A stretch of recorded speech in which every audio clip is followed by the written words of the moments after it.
estoy en la introducción, si hay alguien que tenía muy claro el hecho, la importancia, el propósito de la iglesia dentro de los planes de Dios, era el apóstol Pablo. ¿Sí, amén? Era el apóstol Pablo. ¿Por qué? Podemos deducir eso. Usted ve la pasión con la que Pablo abría iglesias. Yo, hermanos, nunca me consideré misionero. Jamás pensé en mi llamado al ministerio, el llamado a las misiones. Nunca. Y aunque fui supervisor de misiones en la iglesia donde trabajé, visitaba un promedio de 6, 8, 10 iglesias a la semana para platicar con los pastores y ver las necesidades que tenían, de qué manera podía ayudárseles, de qué manera se les ministraba, de qué manera se compraba terrenos, etcétera, etcétera. Nunca en mi corazón consideré yo ser misionero, nunca. ¿Por qué? Porque es un llamado especial.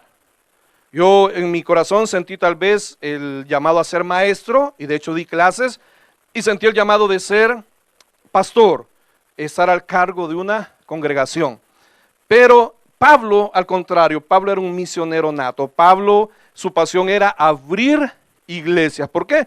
Porque Pablo sabía perfectamente bien el propósito de Dios para con la iglesia y para con los creyentes.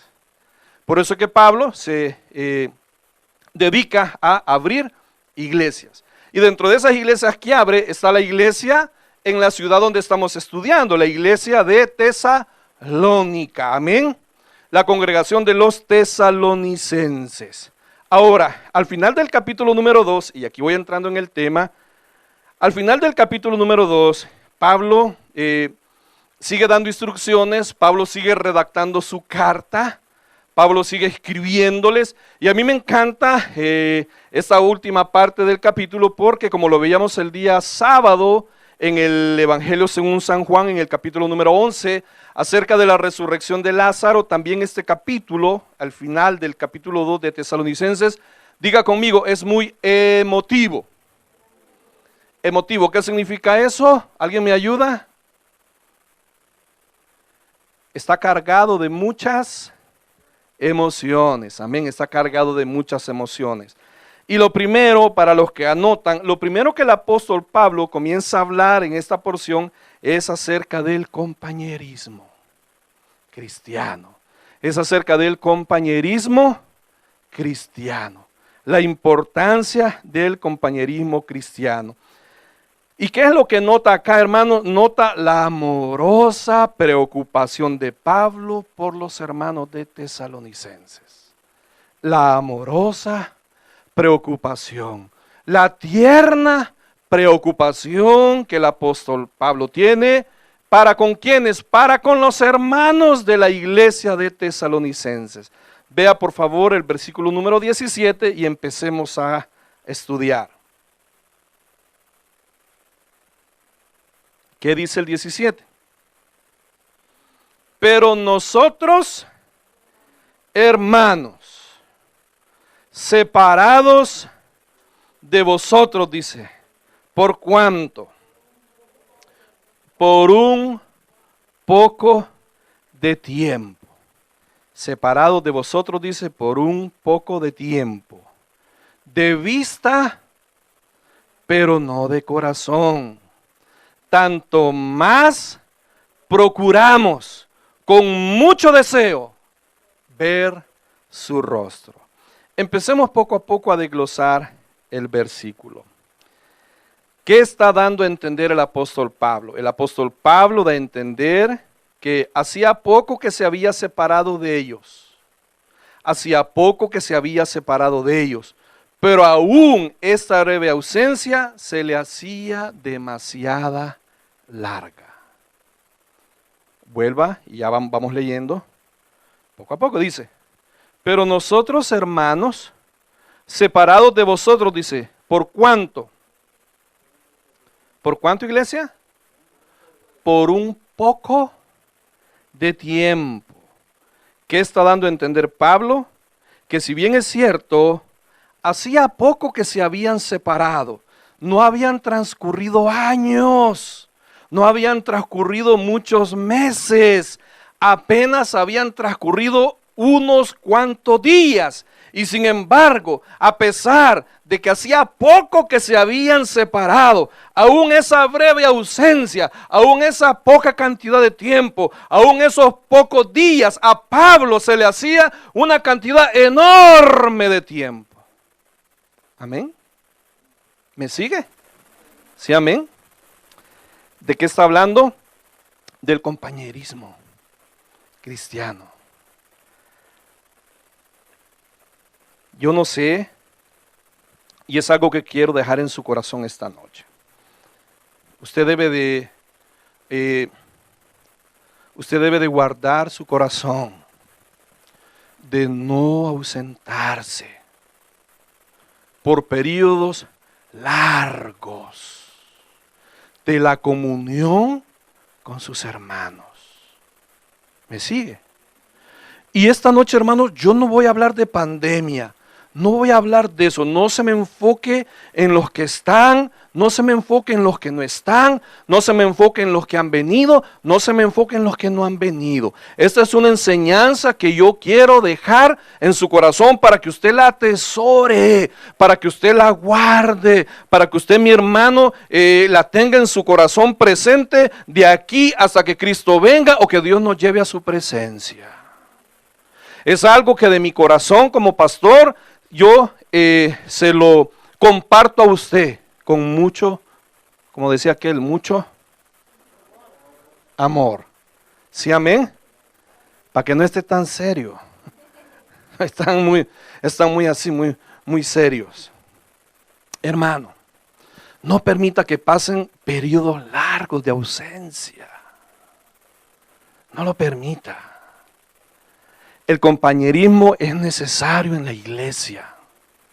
Dios dejó establecida la iglesia para que, pues dentro del templo, la unión viva de los hermanos, podamos compartir, podamos convivir. Hermano, podamos alentarnos. ¿Me sigue? Yo le puedo asegurar que en el trabajo lo que menos usted y yo encontramos son palabras de ¿qué? Palabras de aliento. Ahí no encuentra palabras de aliento.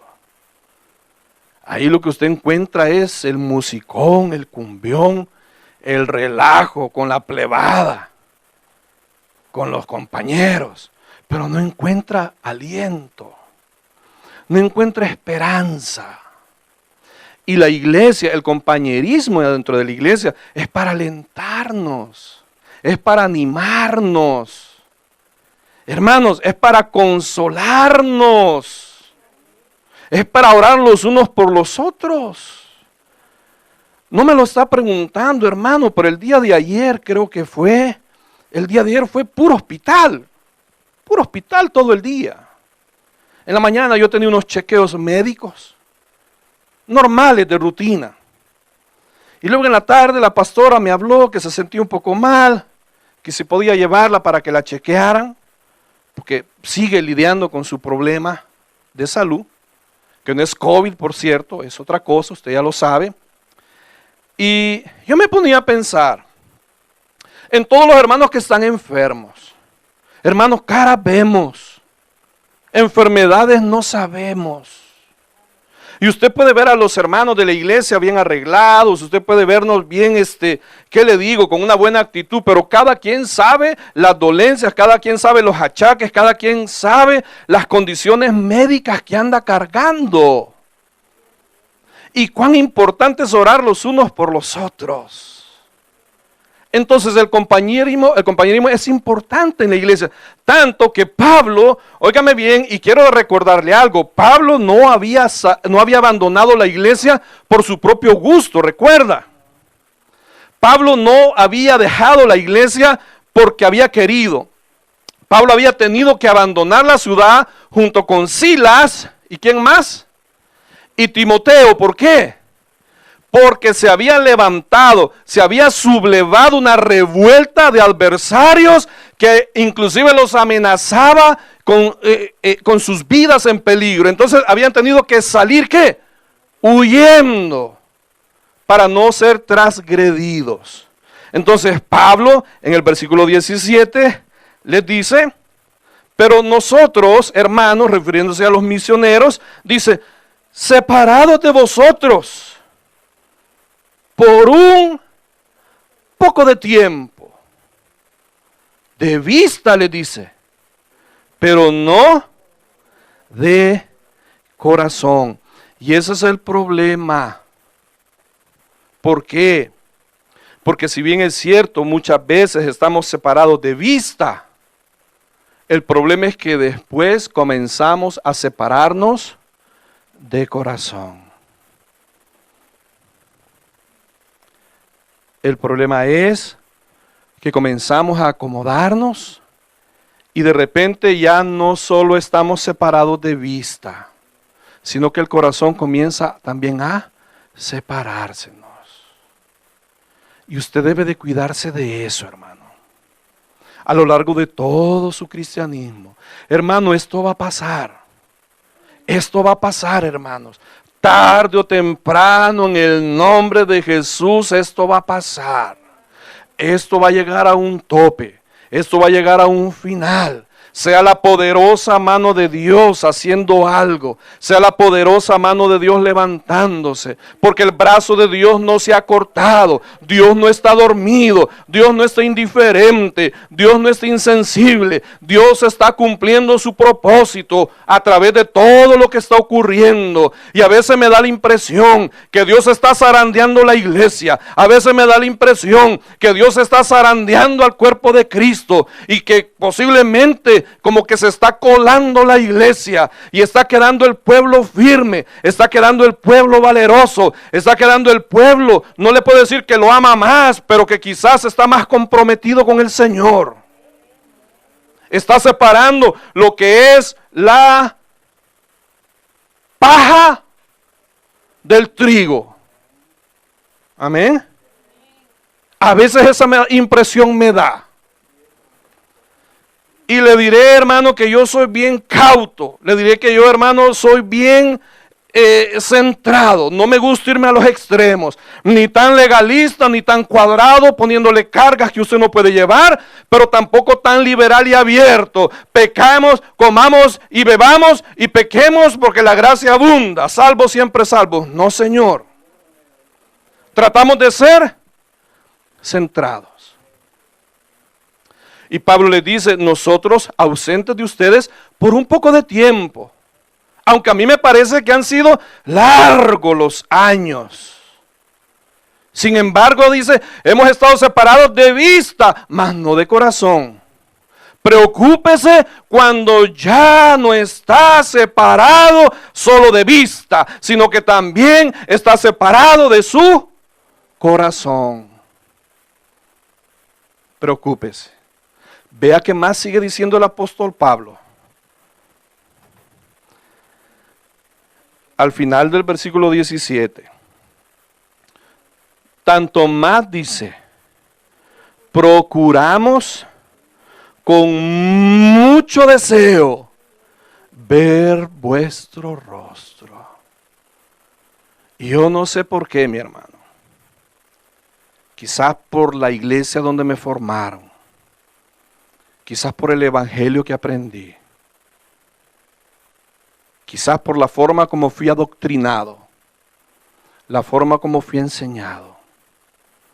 Pero en mi mente no cabe la idea de ausentarse de la iglesia. Porque lo mejor lo he recibido a través de Cristo en mi vida. Y cuando me ha ido mal es porque yo, de burro, con mi mala cabeza, he tomado malas decisiones. Y sin embargo, Dios en su misericordia ha tenido amor y ha restaurado.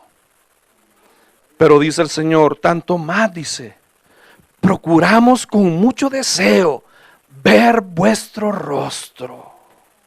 Oiga bien esto. El deseo de verlos, del apóstol Pablo, el deseo de verlos era tan intenso, diga conmigo intenso. El deseo de Pablo de ver a sus hermanos era tan intenso que Pablo dice, procuramos, es decir, hicimos todo lo posible por ir a verlos. Hicimos todo lo posible por estar con ustedes.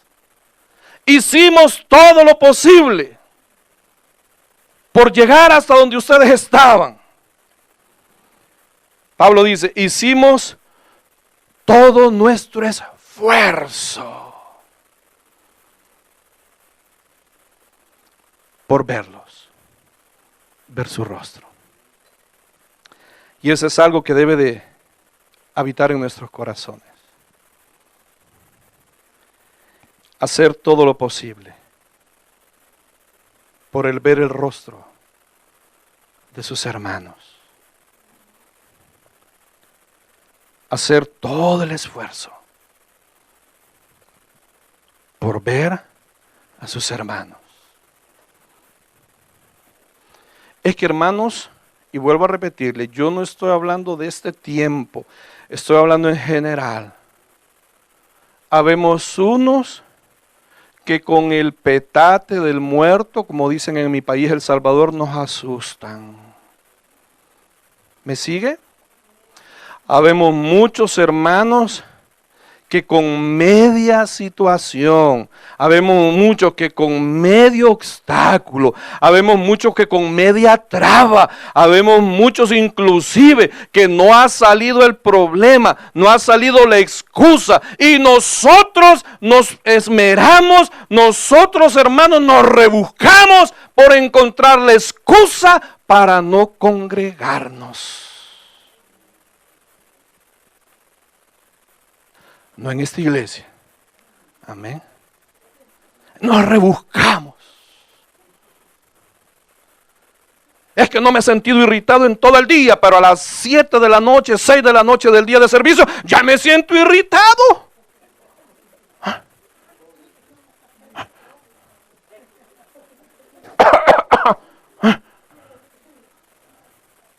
Y todo el día andado, hermano, saltando como que es conejo. Todo el día andado, hermano, de patechucho. Todo el día, hermano, andado haciendo lo que ha querido. Pero no vaya a ser en la noche. ¿Por qué? Porque ya se siente indispuesto para venir a la casa de Dios. Y Pablo dice en el versículo, hermano, yo no me estoy inventando esto, por eso a mí los servicios de estudio bíblico me encantan. ¿Sabe por qué me encantan? Yo ya se lo he dicho. Primero, porque no me pasa lo que comentaba el hermano Herbert el lunes, que yo lo entiendo, y de que predico, y de que les hablo, y de que les enseño.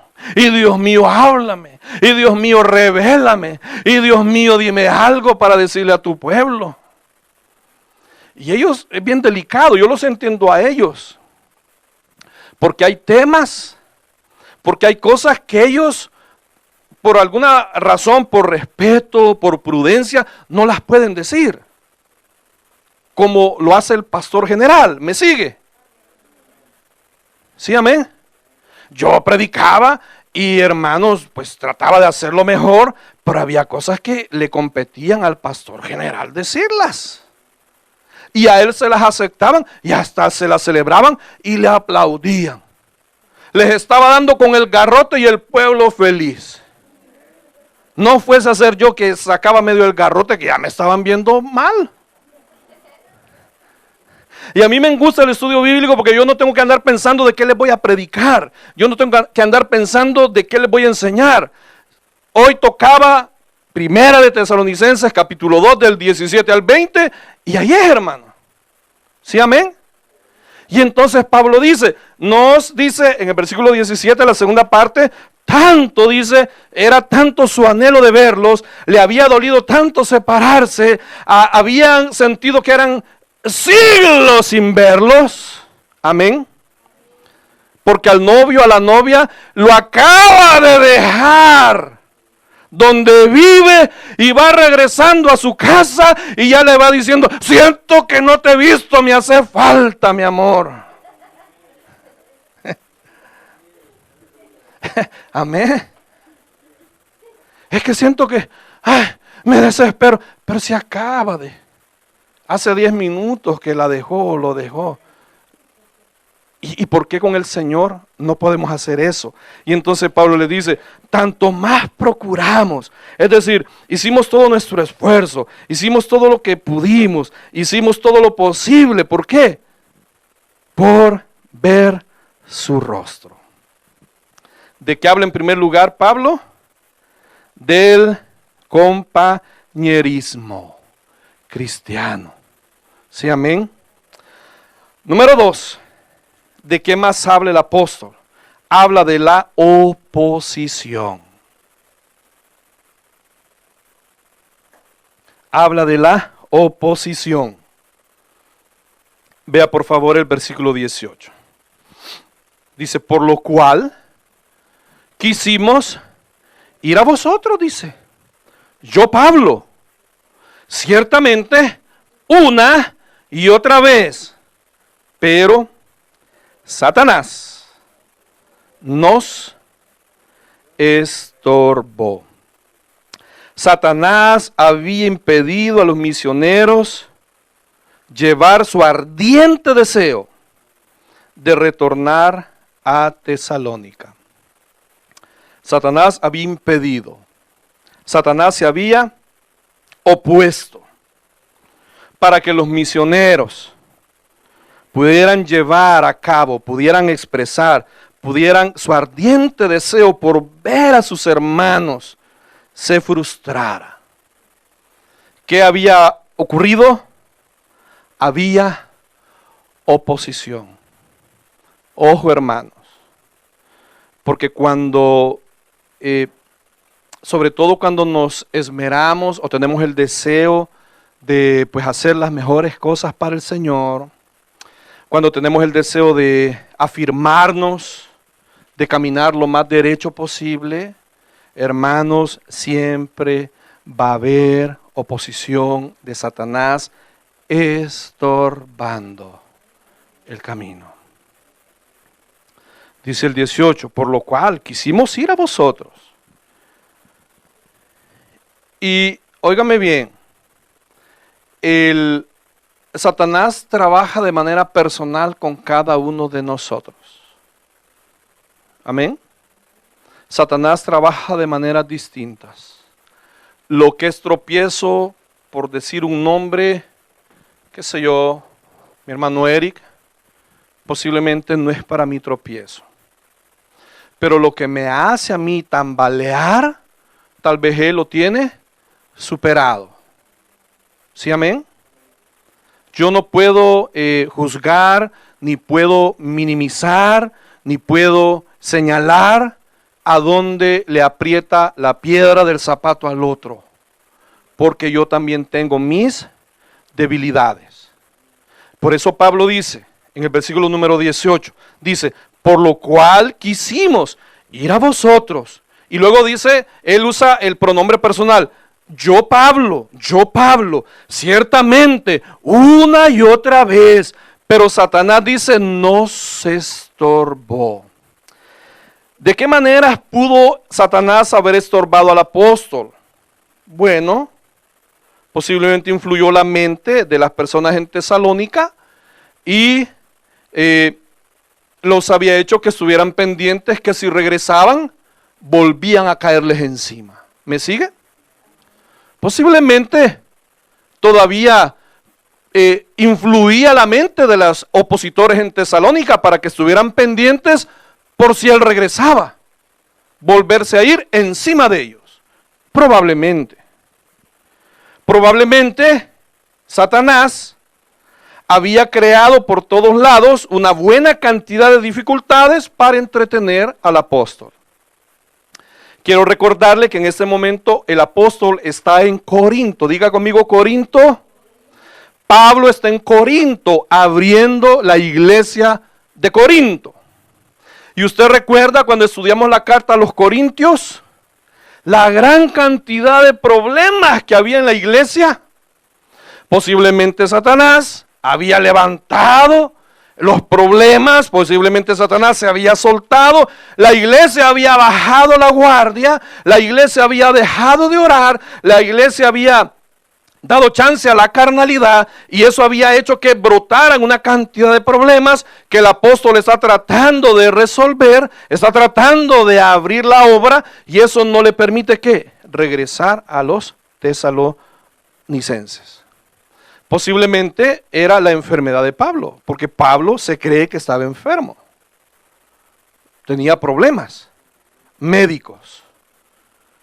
Dicen los teólogos que había recibido tanto azote en su espalda que inclusive se la habían jorobado. Luego dicen posiblemente tenía problemas con la vista. Entonces sus problemas de salud posiblemente lo habían ¿qué? Atrasado para que él fuera a Tesalónica. El asunto es que Satanás le había estorbado. ¿Para qué? Para cumplir el propósito divino. Ahora, ojo aquí, iglesia. Hay algo que debemos de usar y se llama, diga conmigo, discernimiento. Discernimiento. Usted debe de saber discernir de dónde vienen los ataques de los cuales somos objeto. Porque no me venga a decir que Satanás está atacándolo cuando es usted de su propia voluntad, cuando es usted de su propia cabeza que ha tomado decisiones malas, por cierto, que lo han llevado a meterse en problemas. Debe de tener ¿qué? Discernimiento. Ahora recuerde que nuestra lucha no es contra carne ni sangre. Nuestra lucha es contra potestades, contra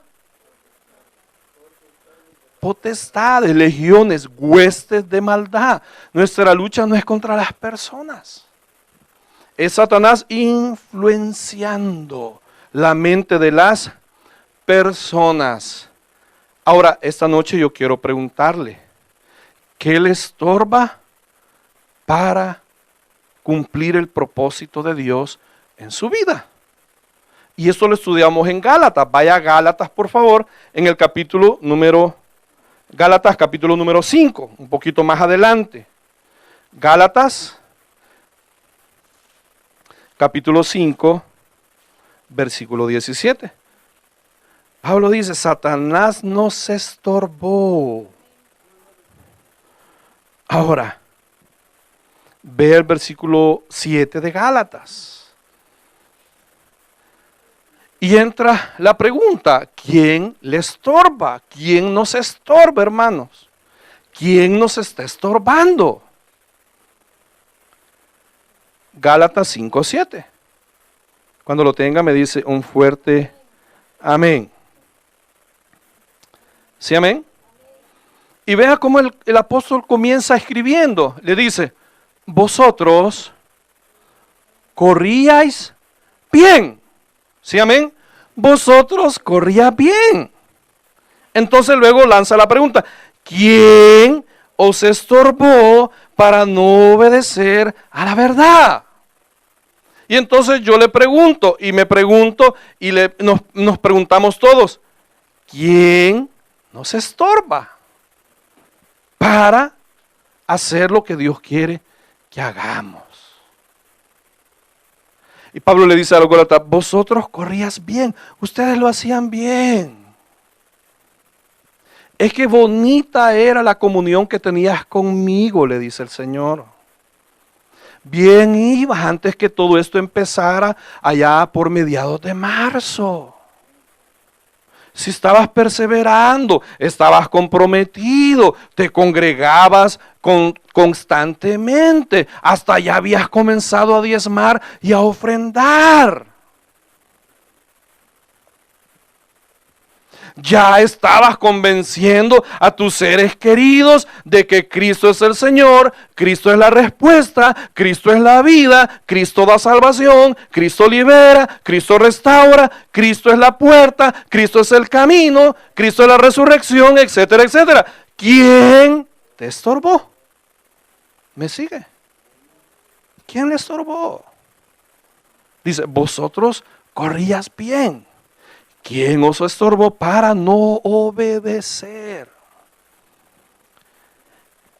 Y vea lo que sigue a continuación. En el versículo número 8. Y ojo, hermano. Porque dice, esta persuasión no procede de aquel que os llama. Esta persuasión, este convencimiento que te han hecho en tu cabeza,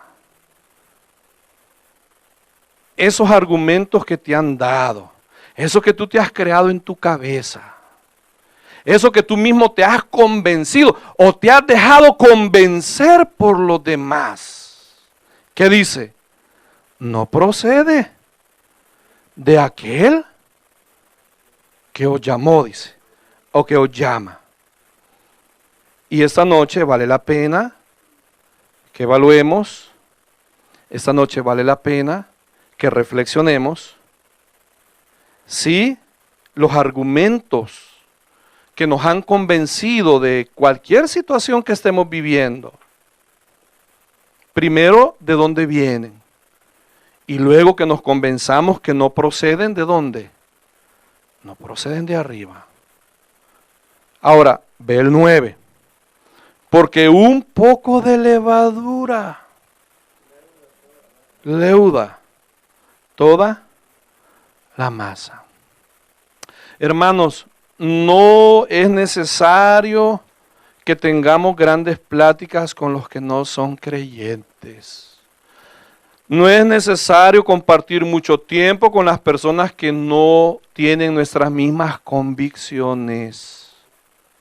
No es necesario que, hermanos, pasemos tanto tiempo con las personas que no comparten nuestras creencias. Un poco de levadura leuda toda la masa. Con un poquito de plática, con un poquito, hermanos, de compartir algo, ahí le van inyectando el desánimo, ahí le van inyectando el miedo, ahí le van inyectando el temor, ahí le van inyectando la duda, ahí le van inyectando un montón de cosas en su corazón.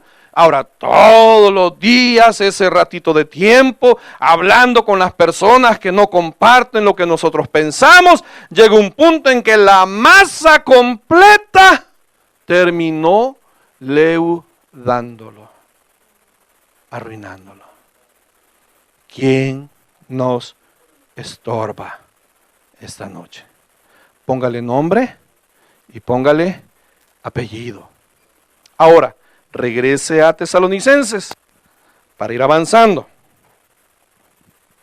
Oiga bien esto. Vaya a Tesalonicenses en el capítulo número 2. Y óigame esto.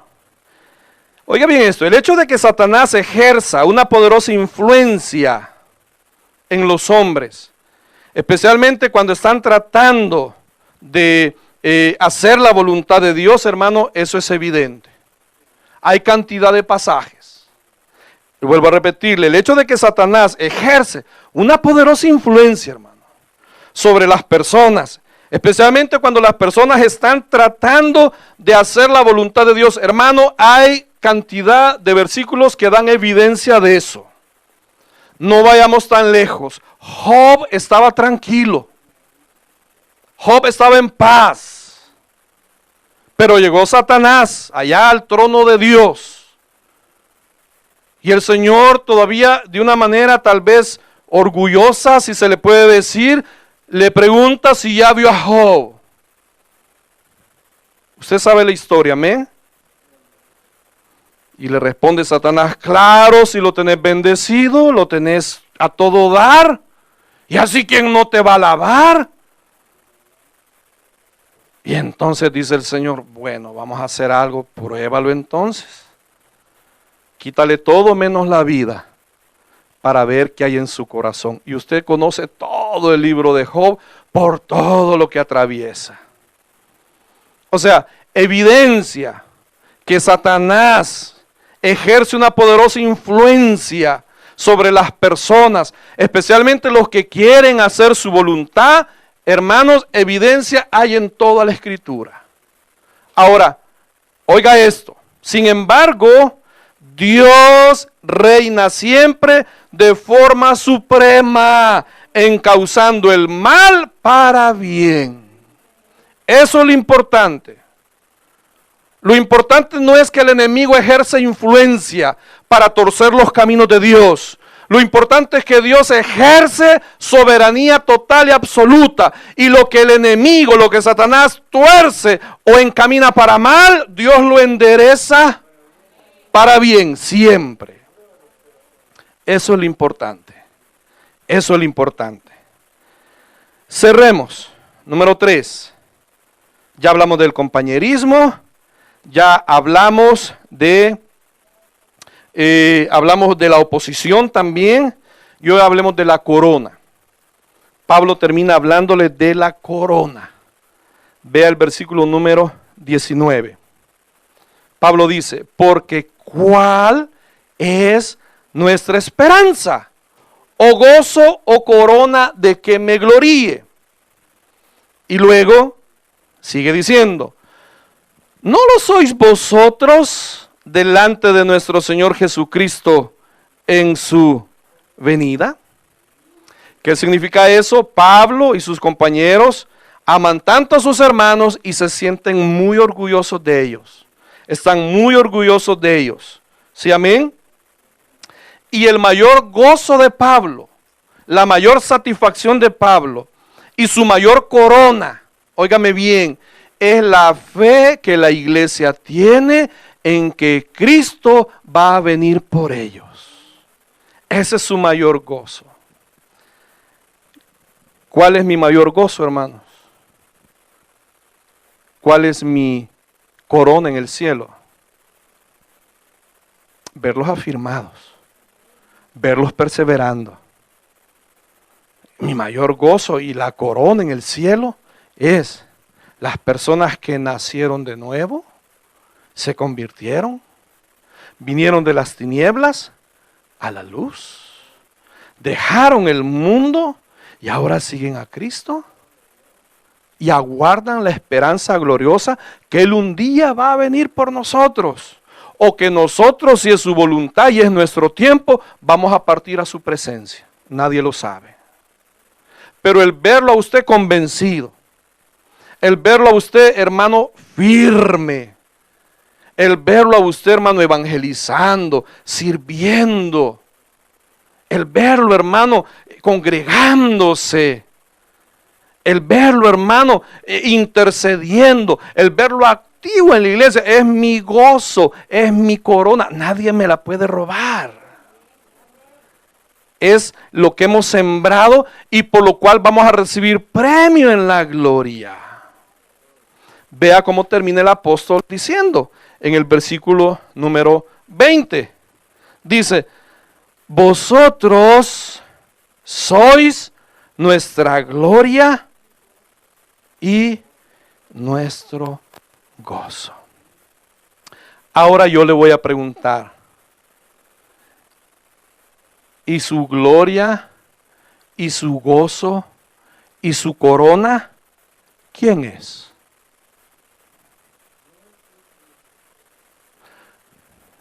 Sígame el pensamiento. Porque si mi gloria, mi gozo y mi corona reservada en el cielo cuando vayamos a casa y estemos en el tribunal de Cristo, que es el tribunal de la premiación. Usted ha visto las Olimpiadas, usted ha visto los Juegos Deportivos, el PEMA se llama esa tribuna donde está ¿quién? Está medalla de bronce, medalla de plata y medalla de oro al primer lugar. ¿Sí, amén? Eso es el PEMA. Eso es el podium donde está la premiación. Y en el tribunal de Cristo nos vamos a presentar, ¿para qué? Para recibir coronas por lo que nosotros hicimos con nuestros dones y nuestros talentos para Cristo. Las personas que condujimos a los pies del Señor. En ese sentido, muchos, no solo de acá, porque eso viene desde El Salvador, ¿sí, amén? Eso viene desde allá y no lo digo con jactancia ni vanagloria, sino para la gloria del Señor. Muchos que tal vez empezaron como muchos de ustedes y fueron alumnos en el seminario y Dios nos dio la oportunidad de verlos convertir pastor y les ayudamos a que abrieran una iglesia y ahora son pastores conduciendo un rebaño. Son coronas, son premios para su servidor en la gloria el día del tribunal de Cristo.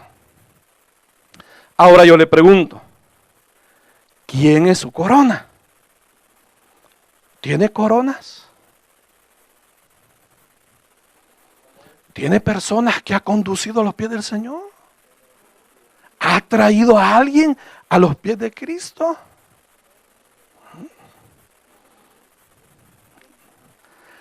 ¿O va a llegar sin nada allá arriba? Sin nada aquí y sin nada allá arriba, hermano. Estamos amolados. Coyol quebrado aquí, coyol quebrado allá, hermano. Para Pablo, su gozo y su corona era la conversión de los tesalonicenses, que inclusive se habían alejado, habían dejado los ídolos y se habían convertido al Dios vivo. Yo tengo mis coronas para gloria de Dios. Pero yo le pregunto esta noche, ¿está usted sembrando coronas? ¿Está usted trabajando para traer a otros a Cristo? ¿Puede usted decir, yo lo traje a la iglesia? Yo lo conduje a los pies del Señor. Ahí tengo trabajado uno, pastor. Ya casi, ya merito, pastor. Es que lo tengo ya preparado. La pandemia me lo enfrió, pastor. Si ya lo tenía en el punto, como que es carne. Ya lo tenía en el punto, ya lo tenía casi listo. Es que, hermano, en esos días, que antes de que empezara la pandemia, ya casi lo llevo a la iglesia. Si ya habíamos quedado, pero pasó todo esto y se me ha enfriado, pastor. Pero ahorita vamos a empezar a trabajarlo de nuevo para que venga a los pies del Señor. ¿Qué tenemos que hacer? También esmerarnos por ganar nuestras coronas. ¿A través de qué? A través de la conversión. A través de que las personas vengan a los pies de Cristo y lo reconozcan como su Señor y como su Salvador. Eso es lo que Pablo nos enseña esta noche. Queda en nosotros llevarlo a la práctica. Amén. Queda en nosotros llevarlo al diario vivir. Dios es bueno, hermanos. Yo no entiendo cómo Dios obra. Si gustan los muchachos pueden venir. Yo no entiendo cómo Dios obra. Veía las noticias. Y San Mateo ya pasó de morado a amarillo. O sea, si antes podíamos albergar 100 personas y el 25%, hoy, según el condado, podemos recibir 200 personas y el 50%, la mitad de la iglesia. Y yo no entiendo. No entiendo porque por otros lugares un gran caos y cerrando ciudades y el condado abriendo. Porque los contagios, según ellos, no se han ido a la alza. Hermano, no me pregunte explicación. Simplemente sigamos perseverando, sigamos orando, sigamos confiando y sigamos cuidándonos, siendo precavidos, siendo prevenidos, no solo en la iglesia, sino en todas partes, sobre todo confiando en nuestro Señor. Amén, iglesia. Gloria a Dios. Nos vamos a poner de pie. Dele un aplauso al Señor. Gloria al Señor. Cierre sus ojos. Vamos a cerrar orando. Alabe al Señor. Gloria al Señor.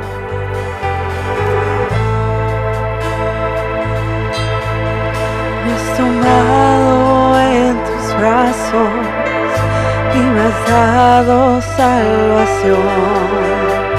De tu amor has derramado en mi corazón. Señor. No sabré agradecerte lo que has hecho por mí. Solo puedo darte ahora mi canción para darte las gracias. Gracias, Señor. Gracias, mi Señor Jesús, para darte las gracias. Gracias, Señor. Gracias, mi Señor Jesús. Sí, mi Dios, gracias. Gracias esta noche por la bendición que nos da de ver a nuestros hermanos, la bendición de ver sus rostros, la bendición de saber que están bien, que tú has sido fiel, mi Dios. Gracias, Señor, por que tenemos un lugar donde podemos reunirnos, donde podemos compartir una amistad, una relación fraternal. Yo te pido, mi Dios, que nos ayudes a madurar las relaciones, que nos ayudes a madurar en la relación que tenemos los unos con los otros, que aprendamos a cuidarnos, a soportarnos, que aprendamos a alentarnos, a darnos ánimo y fuerza, que cuando veamos al débil podamos tener el amor para cargarlo, para llevarlo, que dejemos a un lado el egoísmo para poder interceder por los demás. Mi Dios, yo te pido de lo más profundo de mi corazón que este rebaño que es tuyo, junto a la parentela de tus hijos, podamos llegar al final de toda esta situación. Que podamos, mi Dios, cuando tú dispongas y todo esto termine, sea a través de la ciencia o de lo sobrenatural de tu poder, que podamos cantar el himno de victoria y celebrar que es cosa del pasado toda esta pandemia que ha acontecido, que podamos llegar salvaguardados, sanos y con vida, nosotros y nuestra descendencia, tu pueblo, tus hijos. Señor, cerramos el servicio orando por las necesidades, orando por las peticiones de cada corazón, que tú suplas, proveas, sanes, liberes, consueles, fortalezcas, reanimes, que tú, mi Dios, inyectes ese poder interior a través de tu Espíritu Santo para seguir frente, para seguir constantes y para seguir creciendo en tu reino. Cerramos orando